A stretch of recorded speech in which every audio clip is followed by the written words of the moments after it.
A modern fighter is a combination of beauty and power, speed and maneuverability. Its flight fascinates audience in any air show and makes potential enemies mute. A fighter has a hard task. It has to win a fight not only with the like, but with the aircraft of any other type. Everything progressive at the moment in the aviation science and technology is invested in the creation of a fighter. Researchers test in flight ever unknown and out-of-limit modes.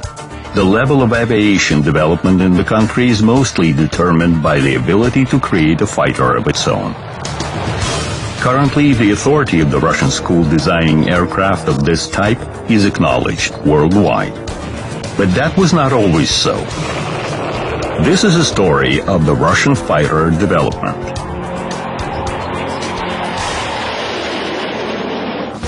Fighters. First victories.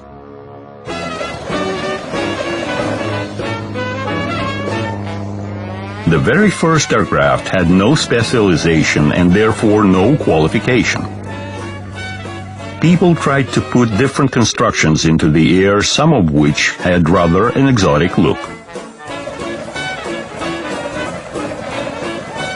Making cuts and tries, pilots were mastering methods of piloting, while designers were trying to find the most applicable aircraft pattern. In other words, people were learning to fly.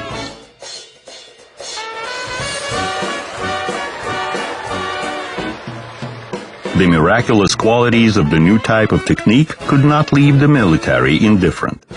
The first to go into service were air balloons and airships. From the altitude these flying machines could climb to, it was suitable to conduct reconnaissance and artillery fire adjustment.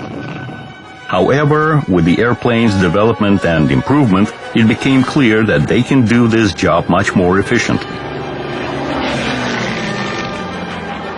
It also became clear in Russia, where in 1910 the first military aviation training school appeared. Pilots trained in France became instructors. The first aircraft for the developing national military aviation were purchased abroad.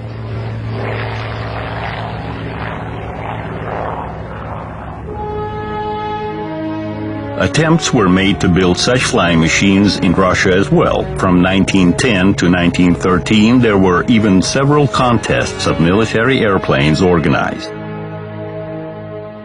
But in spite of all the efforts, Russian enthusiasts failed to create a flying machine which could compete with the foreign ones.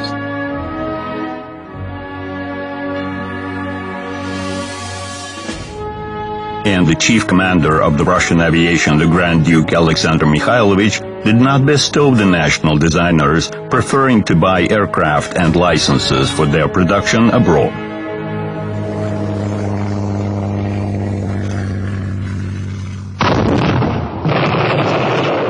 The First World War started in August 1914. Entente, the Triple Alliance of France, England, and Russia, countered Germany and its allies. By the start of combat actions, the national aircraft stock amounted to slightly over 260 machines. Most of them had no arms. Machine guns were mounted on just several reconnaissance planes. At that time in Russia, the only standard weapon of the crew was the Mauser pistol, and the first air fights were ending up with hand weapon shooting, rattling maneuvers, and banal fists shaking.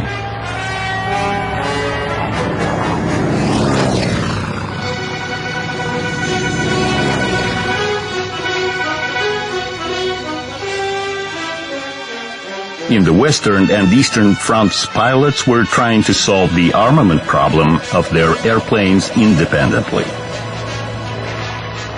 Interesting but useless were attempts of Pyotr Nesterov, one of the aerobatics founders. In early August 1914, he installed a knife in the tailpiece of his Moran, designated to cut cover of the enemy's air balloons. However, this was not put into practice. Nesterov's second invention was a long wire with a load, which he hoped to put over the propeller of the enemy's airplane.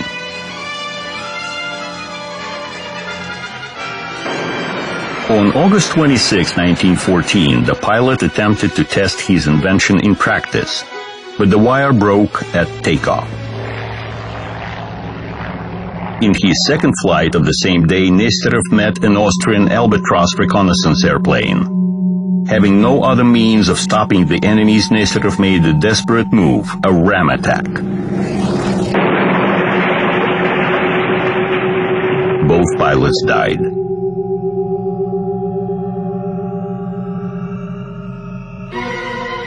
Soon, another Russian pilot, Lieutenant Alexander Kozakov, repeated the legendary deed.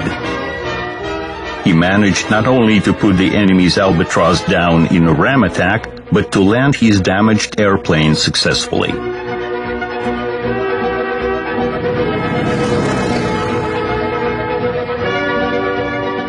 Pilots repeatedly tried to mount a machine gun on the airplane, the most efficient weapon in a fleeting air combat. The best way to attack an enemy airplane was then thought to be from back below. Therefore, the machine gun was put at an angle upwards so that the line of fire to go over the propeller.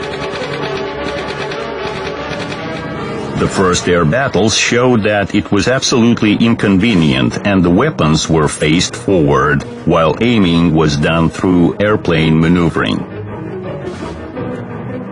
Shooting was again performed over the propeller from a weapon mounted on an upper wing.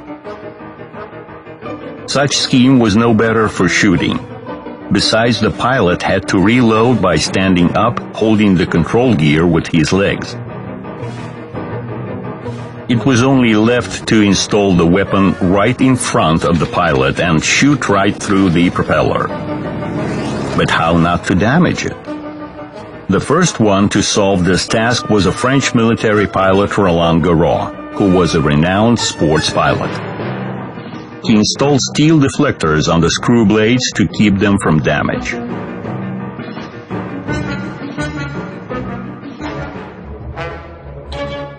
In spring 1915, Garros won several air fights on a Morane-Saulnier airplane equipped with a machine gun shooting through the propeller. Soon the secret of his Morane became known to the enemies. But Germans did not copy the French invention, considering it to be non-efficient. They started to develop a shooting-through propeller device of their own. A German engineer, Schneider, invented a firing synchronizer, which was delaying a shot the moment propeller blade passes the line of fire.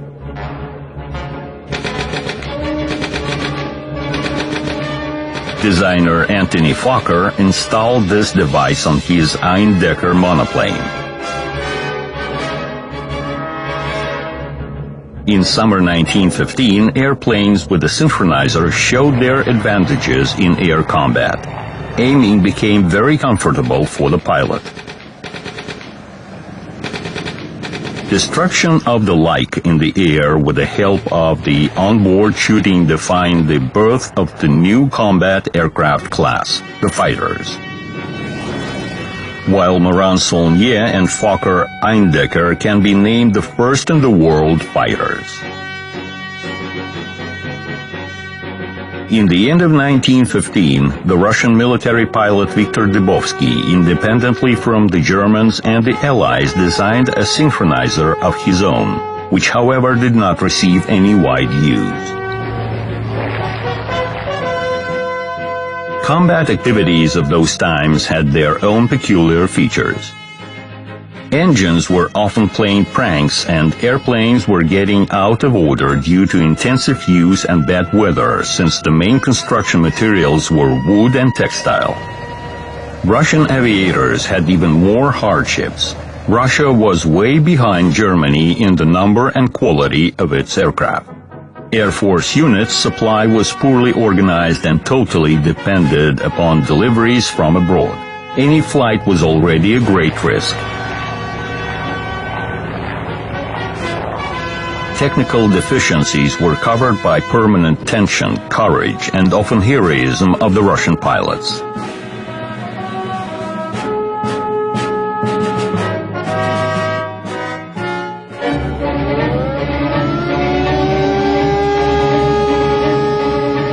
Meanwhile, in the Western Front, monoplanes gave way to more maneuverable biplanes such as the French Nieuport Bébé or Baby and its successor Nieuport 17, the German Albatros D, and the English Pup, Camel, and Snipe of the Sopwith Company. Designers of the latter, attempting to improve maneuverability, created a triplane. According to its trophy sample, the Germans built their Dreidecker, one of the notorious symbols of the First World War.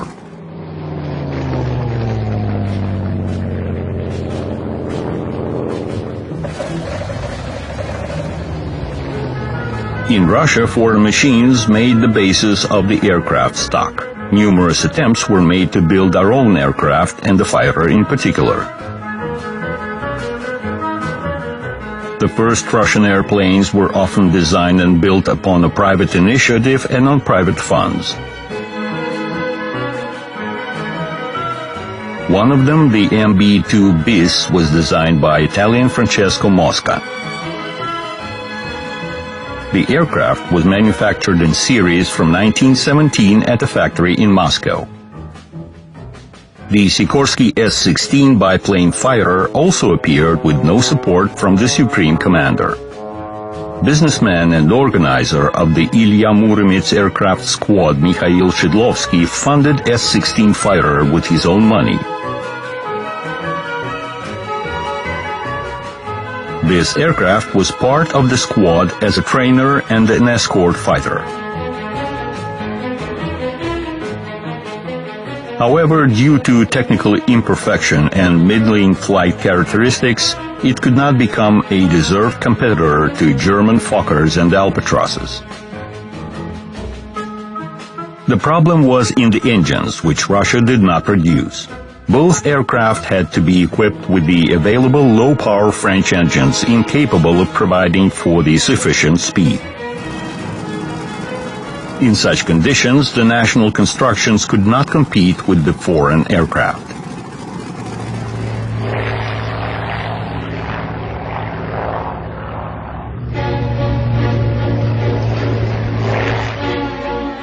The struggle for the air superiority in the Russian front became especially acute in spring 1916.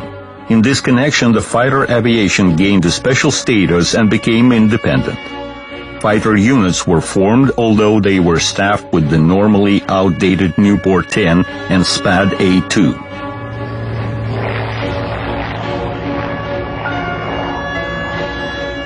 Situation started to improve only by the end of summer, when units were supplied with the Nieuport Bébé aircraft. They were equipped with the upper wing-based non-synchronized machine guns. But with all the inefficiency of such weapons allocation, the Russian pilots succeeded in winning air battles. One of the first to open his winning account was commander of the 2nd Fighter Air Unit, Captain Victories Krutin, bringing down a German reconnaissance aircraft. Creation of the fighter aircraft group started in the end of summer 1916, each comprising several air units. New formations proved to be more efficient and influenced the air situation at important sections of the front. Air battles' intensity grew up significantly.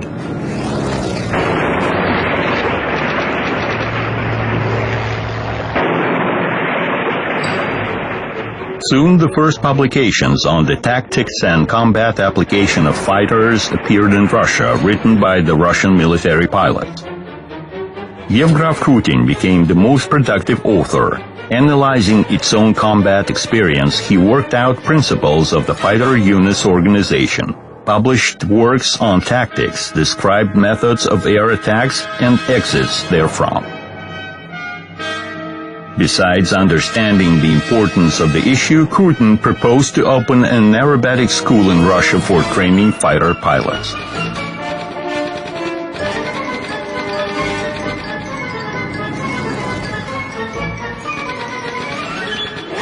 In the years of war, Russia showed the world a lot of examples of courage and high spirit. Yuri Gilsher, despite amputated foot, returned to the hand wheel and won 3 air battles. Another hero, the Marine pilot Alexander Prokofiev-Seversky, also flying with an artificial limb, won 13 battles. But the most successful Russian ace was the commander of the 1st Combat Aircraft Group, Alexander Kozakov, who brought down 20 enemy's aircraft, the first of which by a ram attack. The war was coming to an end. The fighter, as its creation, occupied its deserved place among aircraft of other designations. The best fighters of the First World War may be named the French Spat-13, the English SC-5, and the German Fokker D-7. They all appeared in 1917, and each was produced in a series of several thousands of copies.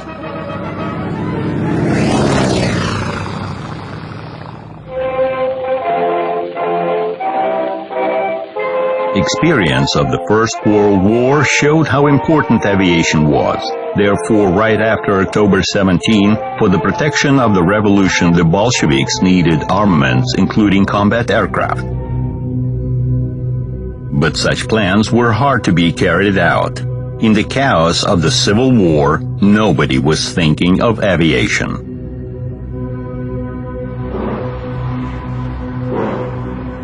Only after the end of it, the young Soviet Republic announced development of the Air Force as one of its main tasks. The country was surrounded by a hostile capitalist neighborhood. However, money is beyond politics, and before constructions of its own started to appear, the Soviet government continued to buy combat aircraft, engines, and licenses for their production from the very same neighborhood.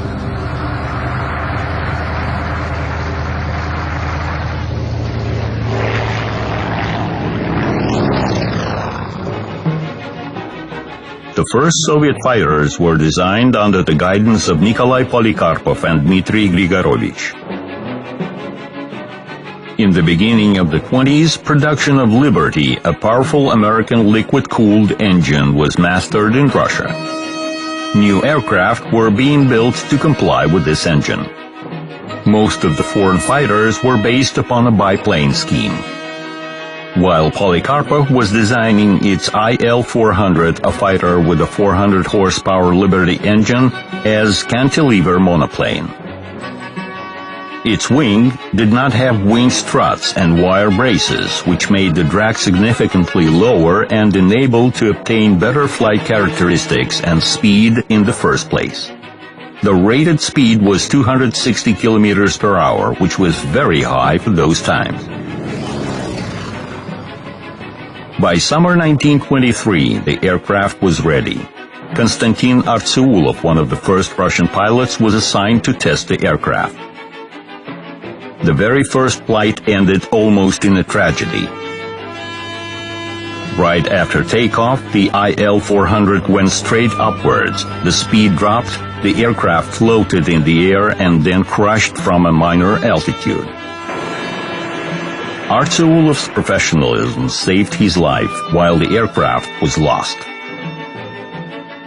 The reason of the wreck was an excessive tail heaviness.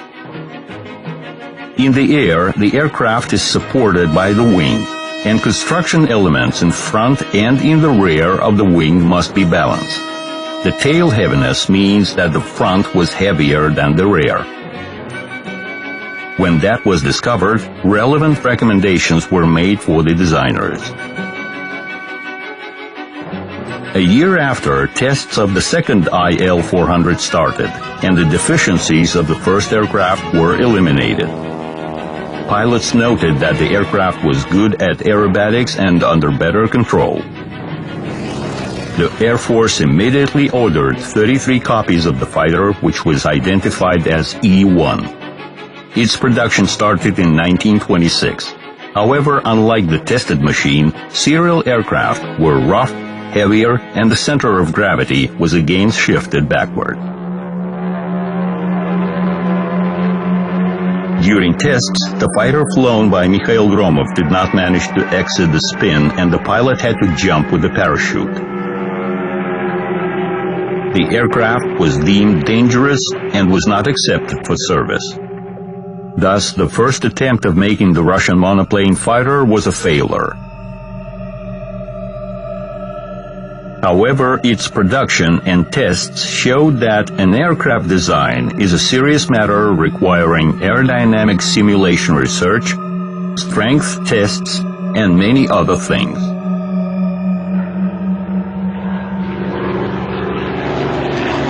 From the very beginning of the fighter's history, attempts were made to use the monoplane scheme, which promised to be more advantageous than the biplane scheme. That's how it was in the beginning of the First World War and with the Polikarpov's IL-400. Those attempts could not be called successful. The technical level will progress only by mid-30s. That's when monoplanes started to dominate in the fighter aviation.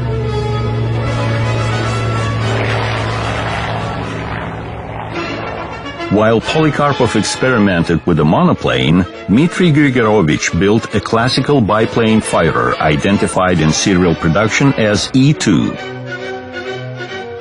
The aircraft did not succeed from the start and required refinement. But even after that, it did not comply with the set requirements. The reason was in the low-power engines. But in order to get rid of the foreign dependence, this fighter was put into commercial production and accepted for service.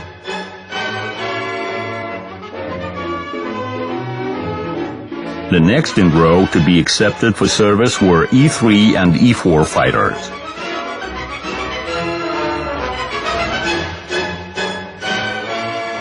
The Polikarpov's E-3 biplane had a wooden construction and was equipped with the M17 liquid-cooled engine. For its time, it was the fastest Soviet aircraft. With this aircraft, Mikhail Gromov reached 290 kilometers per hour. From 1928, the aircraft started to arrive to the aviation units. Almost 400 copies of this aircraft were produced. E-4, made by the construction team of Pavel Sukhoy under the Tupolev's general supervision, became the first Soviet all-metal construction fighter. It had M22 air-cooled engine. It was also used in such an exotic project as the wing aircraft. Two E-4s were put on a TB-1 heavy bomber's wing and could detach in the air to perform independent flight.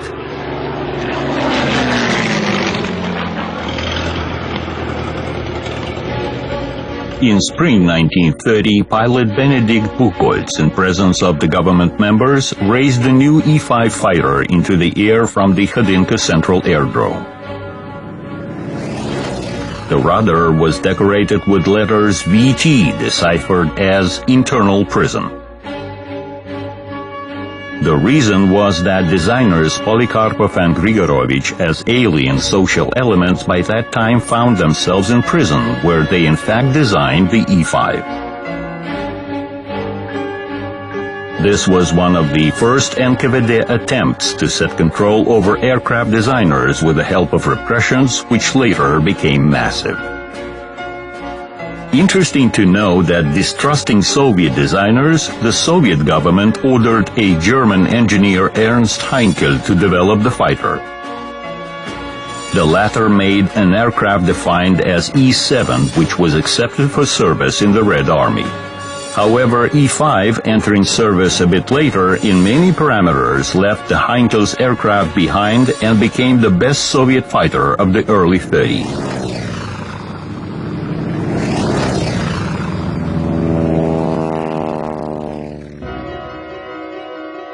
A dilemma emerged in the early 20s. Which fighters are better, the monoplanes or biplane? Up to the Second World War, the fighter's evolution went in both directions. And while in the 20s monoplanes could hardly compete with the biplanes, from the early 30s, with the appearance of perspective machines, the monoplane scheme started to dominate. High speed of those aircraft was particularly achieved at the expense of maneuverability.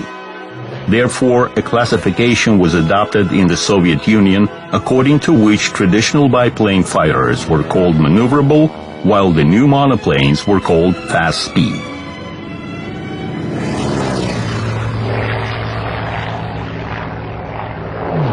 E-15 was one of the best Soviet maneuverable fighters. It was created under the guidance of Nikolai Polikarpov. Its scheme and construction represented a refurbishment of the E-5 biplane.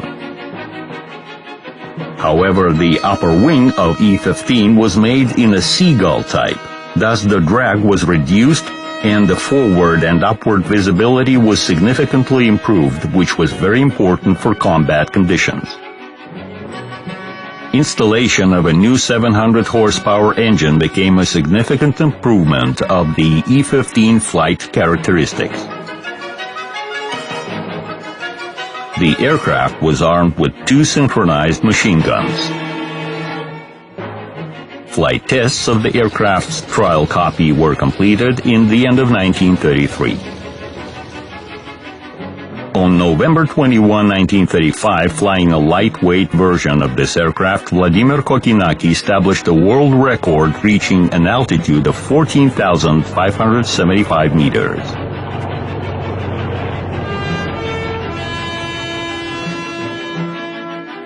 Further improvement of the Soviet maneuverable fighters followed the path of the successful E-15.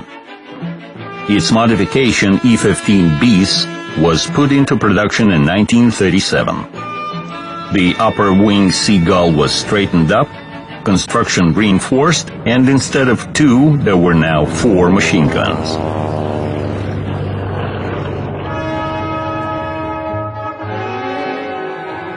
Among the entire variety of fighters, there were several 2-seat aircraft.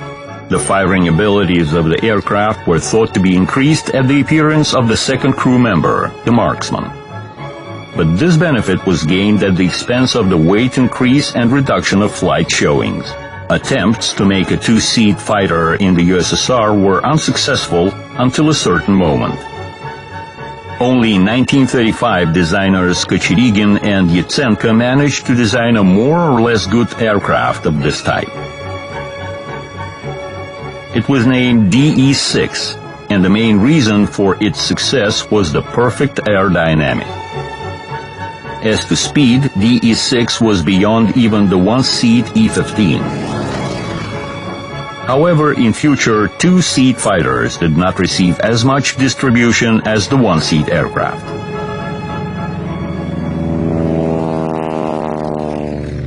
In the early 30s, works to create fighter monoplanes accelerated.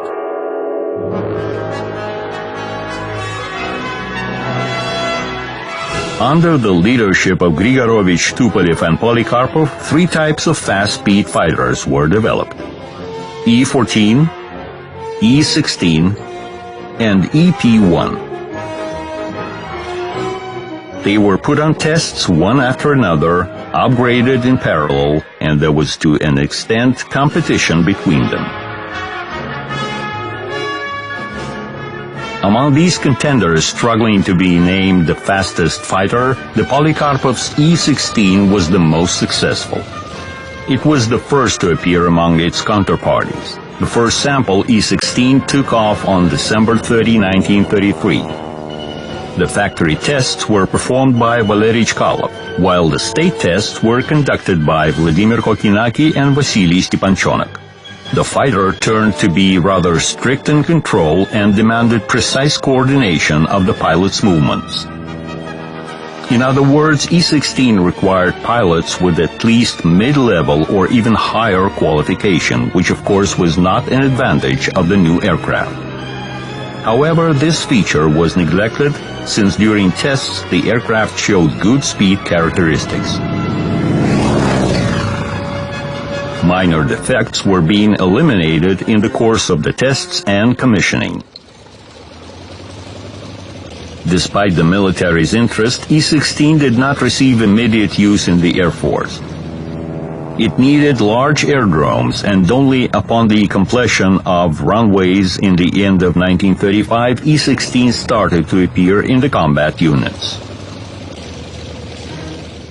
Various E-16 modifications were identified by adding a type number. They differed by the engine brand, armament, and constructive peculiarities.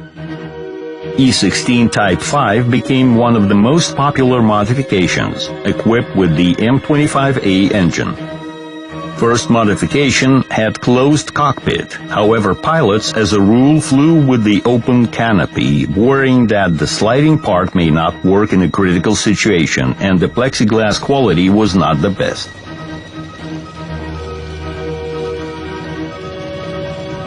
Later on, production of open cockpit aircraft started. This increased the drag and reduced the speed, however flying characteristics still remained very high. E-16 was armed with 2 Shkas machine guns. This weapon had an outstanding for those times firing rate, 1,800 rounds per minute.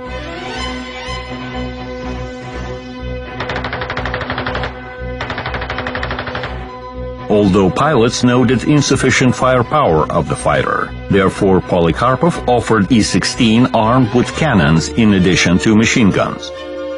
2 20mm cannons were installed in the wing, and E-16 Type 12 became the first Soviet serial fighter with cannon armament. Cannon versions of the E-Shock, as E-16 was lovingly called, were designated first of all to fight bombers. They were also used for attack actions. There were also 2-seat training E-16, the so-called dual cockpits. The most massed dual cockpit was UTI-4. It played a huge role in training crews for flights on fast-speed fighter. Starting from 1935, the Red 5 was showing its flight art at the Red Square parades and at air shows in Tushino. That's how the E-16 aerobatic group was called. For most of the pilots, the right to fly in the Red 5 was the highest assessment of their professional skills. The group aerobatics on those aircraft could be performed only by first-class pilots. And what's up with the E-16 competitors? Tupolev started developing a high-speed fighter even before Polikarpov. Andrei Tupolev, by that time already a venerable designer, could allow himself to make a new all-metal aircraft. It was the first fighter in the Soviet Union with a retractable landing gear. In May 1933, E-14 took off for the first time. During tests, some of the deficiencies were disclosed, but they were eliminated only by 1937. By that time, E-16 was already servicing in the combat units, and production of another fighter seemed inexpedient. The other contender was the Grigorovich's EP-1 fighter. This aircraft had one peculiar feature, the recoilless cannon. Developed by Leonid Kurchevsky in the early 30s, these cannons became popular in the USSR. Being relatively lightweight, they could have large caliber and relevant destructive ability. It was quite clear that the military wanted to install new weapons on fighters. 2 aircraft equipped with these cannons were built in 1931, the E-12 of Tsagi and the Grigorovich's EZ fighter.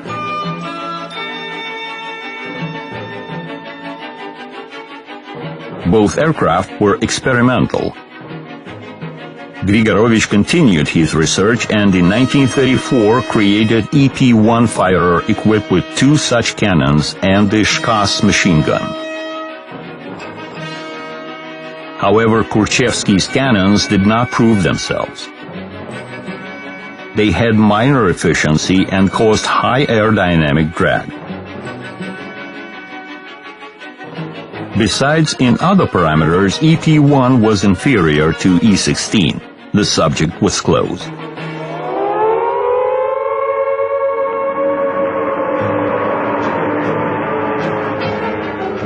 In the second half of the 30s, the Soviet Union took active participation in a number of minor wars, getting a chance to test in battles both maneuverable and fast-speed fighters.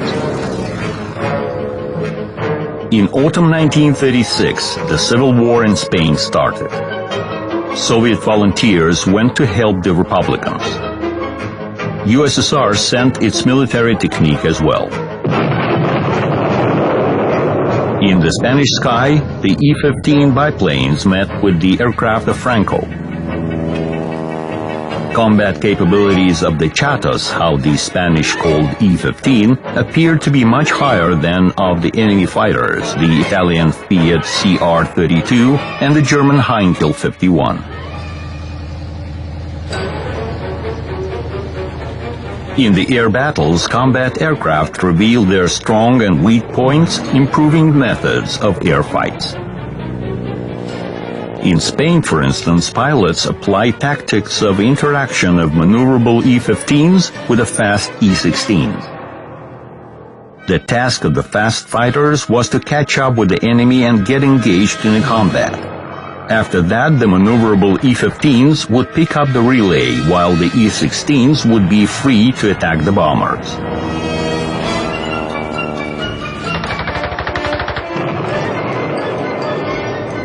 E-16 appeared in Spain in 1937.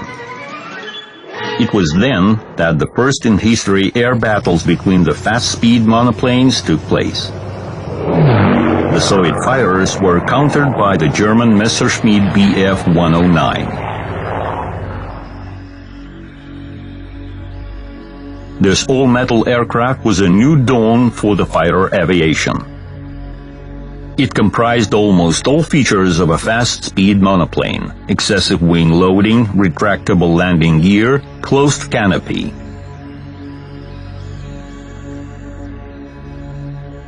Unlike E-16, Bf-109 had a liquid cooling engine. Such engine has smaller gross section, providing the fighter to have a more streamlined form. Combat actions showed that in terms of speed, the first version of Messerschmitt did not have any advantages over E-16 and was inferior in climb rate and armament. In terms of combat efficiency, both aircraft were very close to each other, and success often depended on the pilot's skills and combat tactics. Installation of a new 1,000 horsepower engine on the new version of Messerschmitt provided for the blunt improvement of all its flight characteristics. The speed of the modernized Bf-109E increased to 550 kilometers per hour. But those aircraft almost did not have to fight in Spain. The civil war in Spain ended on April 1, 1939. At that time, Bf-109E was standing alone as to its combat qualities.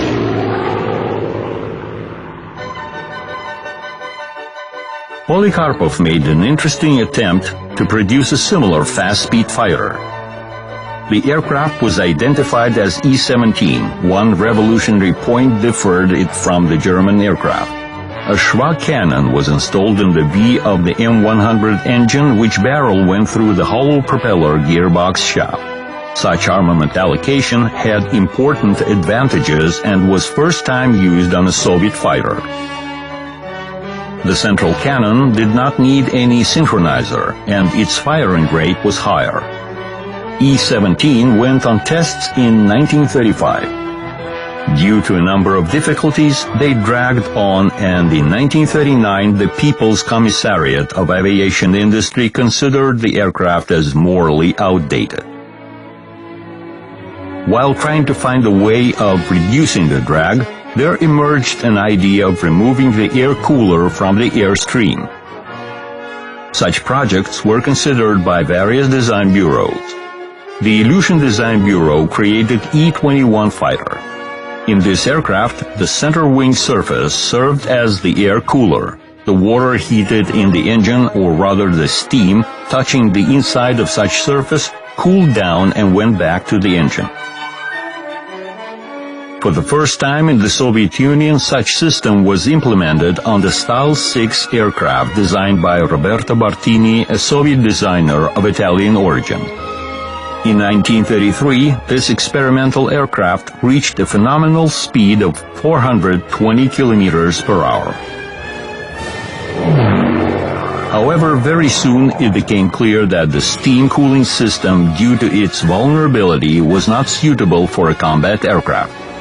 Thus, the Ilyushin E-21 subject did not find any continuation.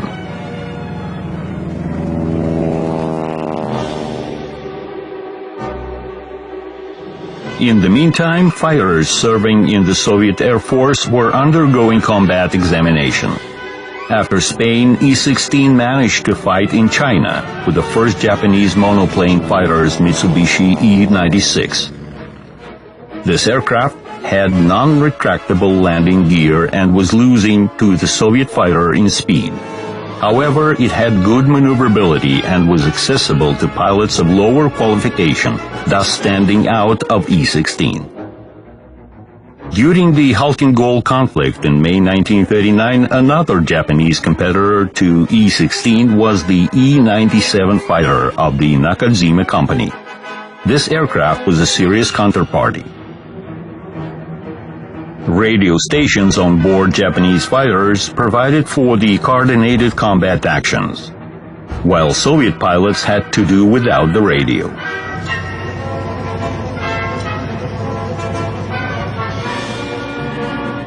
E-15 BIS biplanes took part in the Halkyn-Gol as well. By that time, combat capabilities of the BIS became insufficient to fight Japanese monoplane fighters. Moreover, the BIS could not catch up with most of the new types of bombers. That seemed to be the end. The slow biplanes were supposed to go. But no. There, at Halkyn-Gol, another Soviet biplane showed the best of its qualities. In 1937, when E-15 BIS was just put into serial production, the Polikarpov Design Bureau already developed a new version of maneuverable fighter defined as E-153. The idea was simple: to achieve the highest speed increase by means of aerodynamics, preserving high maneuverability at the same time. In order to reduce aerodynamic drag, designers returned to the Seagull scheme. But the most important thing was that the fighter was equipped with retractable landing gear. In 1938, one of the first Seagulls, as this fighter was called, reached the speed of 425 kilometers per hour. This was only 20 kilometers per hour less than of the fast-speed E-16 monoplane with the same engine. Soon, E-153 was equipped with a more powerful and altitude engine with a variable pitch propeller. This allowed to improve the rate of climb, reduce the takeoff run, and increase the ceiling. The aircraft was armed with 4 Shkas machine guns. Half a year after its serial commission, the Seagull was fire-seasoned in the sky of Mongolia, where it proved its right to stay.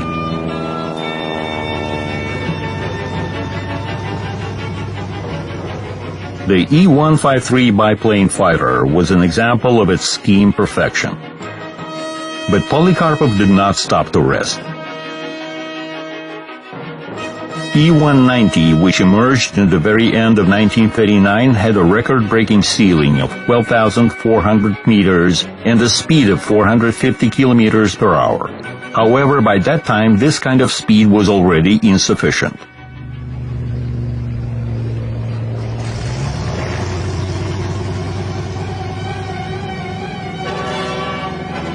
USSR's experience of local wars and conflicts allowed to identify further steps in the aviation development and fighters in particular. After Spain, for example, armored back seats were introduced to protect the pilot from beneath and from the back.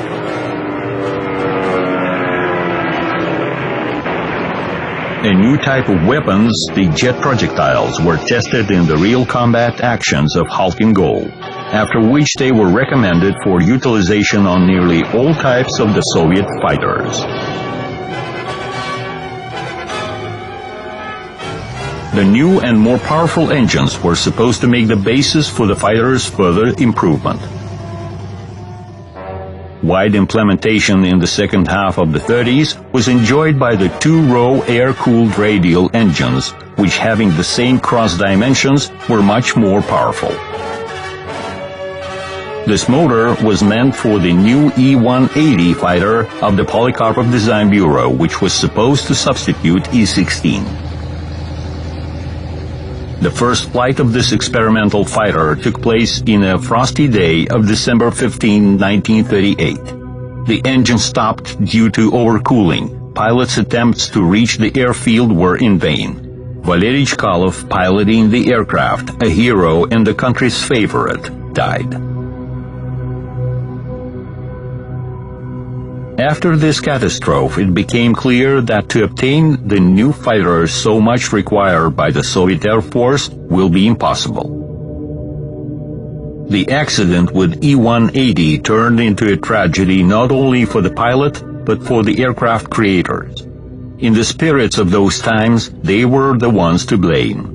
But it was just a minor episode in a huge wave of repressions breaking down the most talented and active personalities, including designers and officers. And it was one of the basic reasons for the catastrophic incompliance of the Soviet aviation with the spirit of times. From 1933, when the Nazis came to power in Germany, the world lived in a presentiment of a big war. And the leading aviation powers were getting ready for it. They placed their stakes on the monoplane fighter.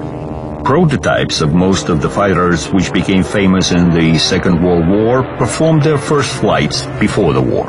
Among them were the British Hurricane and Spitfire, the American Airacobra and Kitty Hawk, the Italian Fiat G50 and Mach-E 200, the Japanese Hayabusa and Zero, the German Focke-Wulf 190, and already mentioned Messerschmitt. What the Soviet Union had at this point?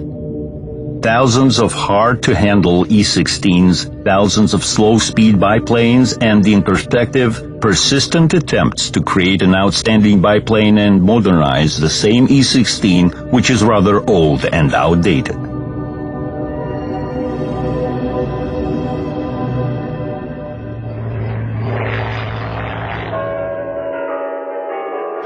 In spring 1939, Stalin decided to get a personal sense of the new aircraft development and summoned a huge conference in Kremlin inviting designers and captains of the aviation industry as well as representatives of the piloting and commanding personnel of the Air Force. In result of the conference, 12 design groups were given assignments to design new fighters. In essence, it was a tender in which many of the Soviet aircraft designers took part. A lot of different constructions appeared in the result. Mikhail Pashinyan proposed a classic E-21 monoplane fighter. Alexei Borovkov and Ilya Florov designed E-207, which uniqueness was that the biplane's cell had no bars and wire braces.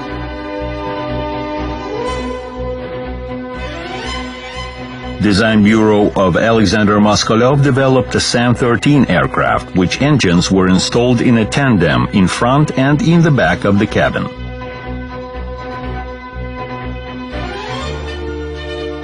The most interesting was an ES fighter construction developed by pilot Shevchenko and designer Nikitin. The lower wing of this biplane was folding up in flight. So it was taking off and landing as a biplane, while turning into a monoplane in the air, it could show its best speed characteristics. However, all these exotic designs, to this or that reason, did not get any progress. What the result of the tender was, which way the fighter evolution went, and how advanced in the years of war it became, you will know from our next film. The very first aircraft had no specialization and therefore no qualification. people tried to put different constructions into the air, some of which had rather an exotic look. Making cuts and tries, pilots were mastering methods of piloting, while designers were trying to find the most applicable aircraft pattern. In other words, people were learning to fly.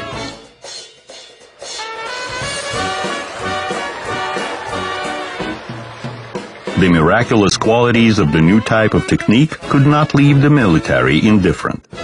The first to go into service were air balloons and airships. From the altitude these flying machines could climb to, it was suitable to conduct reconnaissance and artillery fire adjustment. However, with the airplane's development and improvement, it became clear that they can do this job much more efficiently.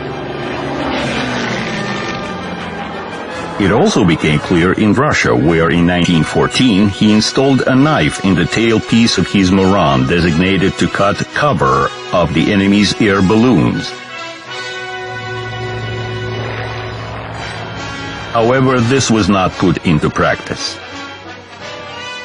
Nesterov's second invention was a long wire with a load, which he hoped to put over the propeller of the enemy's airplane.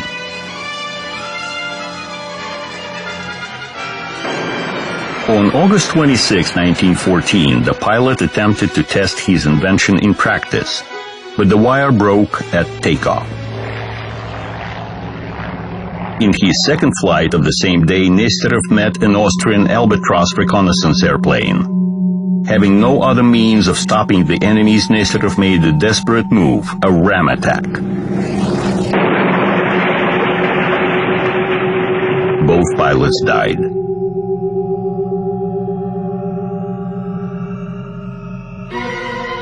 Soon, another Russian pilot, Lieutenant Alexander Kozakov, repeated the legendary deed. In 1910, the first military aviation training school appeared. Pilots trained in France became instructors. The first aircraft for the developing national military aviation were purchased abroad.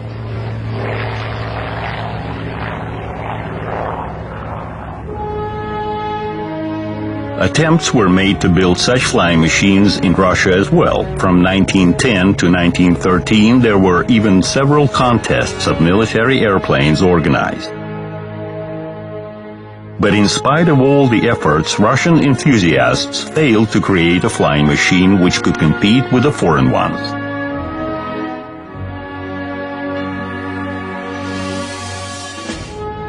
And the chief commander of the Russian aviation, the Grand Duke Alexander Mikhailovich, did not bestow the national designers, preferring to buy aircraft and licenses for their production abroad.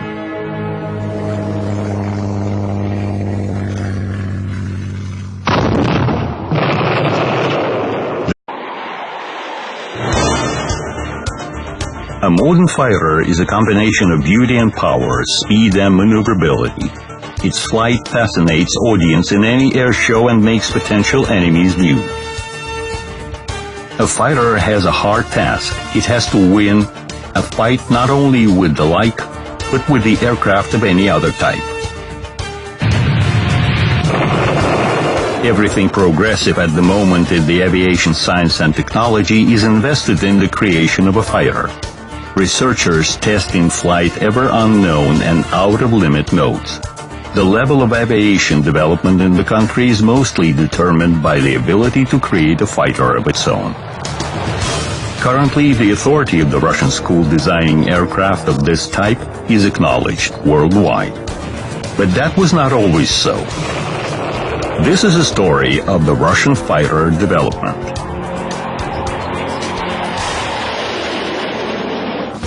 Fighters. First victories. The First World War started in August 1914. Entente, the Triple Alliance of France, England, and Russia, countered Germany and its allies. By the start of combat actions, the national aircraft stock amounted to slightly over 260 machines. Most of them had no arms. Machine guns were mounted on just several reconnaissance planes. At that time in Russia, the only standard weapon of the crew was the Mauser pistol, and the first air fights were ending up with hand weapon shooting, rattling maneuvers, and banal fists shaking.